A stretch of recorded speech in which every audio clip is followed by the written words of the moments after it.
Hi friends, ಕೇಂದ್ರ ಕೈಗಾರಿಕಾ ಭದ್ರತಾ ಪಡೆಯಿಂದ ಹೊಸ ಅಧಿಸೂಚನೆ ಪ್ರಕಟವಾಗಿದೆ ಮತ್ತು ಆಸಕ್ತ ಅಭ್ಯರ್ಥಿಗಳಿಂದ ಅರ್ಜಿಯನ್ನು ಆಹ್ವಾನಿಸಲಾಗಿದೆ.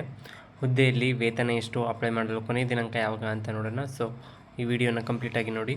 ಇನ್ನುವರೆಗೆ ಯಾರು ನನ್ನ ಚಾನಲ್ಗೆ ಸಬ್ಸ್ಕ್ರೈಬ್ ಆಗಿಲ್ಲ, ಮುಂದೆ ಬರುವ ಎಲ್ಲ ಸರ್ಕಾರಿ ಹುದ್ದೆಗಳ ಮಾಹಿತಿಗಾಗಿ ಈ ಕೂಡಲೇ ಸಬ್ಸ್ಕ್ರೈಬ್ ಮಾಡಿ. ಈ ಕೆಲಸಕ್ಕೆ ಅರ್ಜಿ ಹಾಕಿರೋ ಸಂಖ್ಯೆ ತುಂಬ ಕಡಿಮೆ ಇದೆ, ಕಾಂಪಿಟೇಷನ್ ಕಡಿಮೆ ಇದೆ. ಸೊ ನಿಮಗೆ ಜಾಬ್ ಸಿಗೋ ಚಾನ್ಸಸ್ ಜಾಸ್ತಿ ಇರುತ್ತೆ. ಸೊ ಮಿಸ್ ಮಾಡ್ದೇ ಅಪ್ಲೈ ಮಾಡಿ. ಟೋಟಲ್ ಖಾಲಿ ಇರೋ ಹುದ್ದೆಗಳ ಸಂಖ್ಯೆ 836. ಕೇಂದ್ರ ಕೈಗಾರಿಕಾ ಭದ್ರತಾ ಪಡೆಯಿಂದ ಇಲಾಖೆ ಹೆಸರು ಬಂದ್ಬಿಟ್ಟು ಕೇಂದ್ರ ಕೈಗಾರಿಕಾ ಭದ್ರತಾ ಪಡೆ. ಹುದ್ದೆ ಹೆಸರು ಬಂದ್ಬಿಟ್ಟು ಸಹಾಯಕ ಸಬ್ ಇನ್ಸ್ಪೆಕ್ಟರ್ ಹುದ್ದೆ. ಟೋಟಲ್ ಖಾಲಿ ಇರೋ ಹುದ್ದೆಗಳ ಸಂಖ್ಯೆ 836. ಅರ್ಜಿ ಸಲ್ಲಿಸುವ ಬಗ್ಗೆ ನೀವು ಆಫ್ಲೈನ್ ಅಂದರೆ ಪೋಸ್ಟ್ ಮುಖಾಂತರ ಕಳಿಸ್ಬೇಕಾಗುತ್ತೆ. ಪೋಸ್ಟಲ್ ಅಡ್ರೆಸ್ ಕೂಡ ನಿಮಗೆ ನಾನು ತಿಳಿಸ್ತೀನಿ ಮುಂದೆ. ಈಗ ವಿದ್ಯಾರ್ಹತೆ ಏನೇನು ಬೇಕು ಅಂತ ನೋಡ್ಕೊಂಬರೋಣ ಬನ್ನಿ.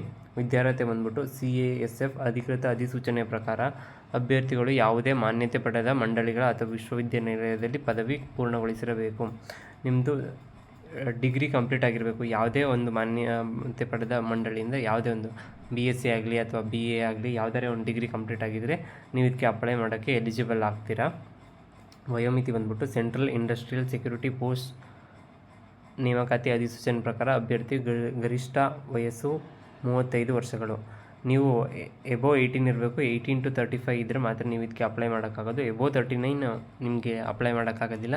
ಆದರೆ ಇಲ್ಲೊಂದು ವಿನಾಯಿತಿ ಕೊಟ್ಟಿದ್ದಾರೆ. SC ST ಅಭ್ಯರ್ಥಿಗಳಿಗೆ 5 ವರ್ಷ ವಯೋಮಿತಿ ಸಡಿಲಿಕೆ ಇದೆ.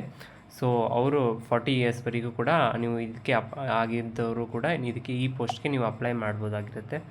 ಆಯ್ಕೆ ವಿಧಾನ ಬಂದ್ಬಿಟ್ಟು ಸೇವಾ ದಾಖಲೆಗಳ ಪರಿಶೀಲನೆ, ಲಿಖಿತ ಪರೀಕ್ಷೆ, ದೈಹಿಕ ಮಾನದಂಡಗಳ ಪರೀಕ್ಷೆ, ದೈಹಿಕ ದಕ್ಷತೆ ಪರೀಕ್ಷೆ, ವೈದ್ಯಕೀಯ ಪರೀಕ್ಷೆ ಮತ್ತು ಸಂದರ್ಶನ ಮೂಲಕ ತಗೋತಾರೆ.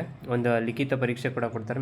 ಲಿಖಿತ ಪರೀಕ್ಷೆ ಮತ್ತು ಸಂದರ್ಶನ, ಅದರಲ್ಲಿ ಸೆಲೆಕ್ಟ್ ಆದವ್ರಿಗೆ ಒಂದು ಸಂದರ್ಶನ ನೀಡಿಬಿಟ್ಟು ನಿಮ್ಮನ್ನ 1:10 ರೇಷಿಯೋಲ್ಲಿ ಸೆಲೆಕ್ಟ್ ಮಾಡಿಬಿಟ್ಟು ಸಂದರ್ಶನ ಕರೆದ್ಬಿಟ್ಟು ಅಲ್ಲಿ ನಿಮ್ಮನ್ನ ಸೆಲೆಕ್ಟ್ ಮಾಡ್ಕೋತಾರೆ.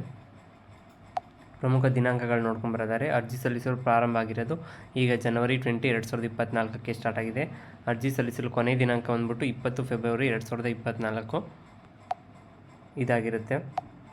ನೋಟಿಫಿಕೇಷನ್ ಮತ್ತು ಅಪ್ಲೈ ಮಾಡೋ ಲಿಂಕ್ನ ಡಿಸ್ಕ್ರಿಪ್ಷನಲ್ಲಿ ಕೊಟ್ಟಿದ್ದೀನಿ. ಸೊ ನೀವು ಆ ಲಿಂಕ್ ಮೇಲೆ ಕ್ಲಿಕ್ ಮಾಡಿಬಿಟ್ಟು ಅಪ್ಲೈ ಮಾಡ್ಬೋದು.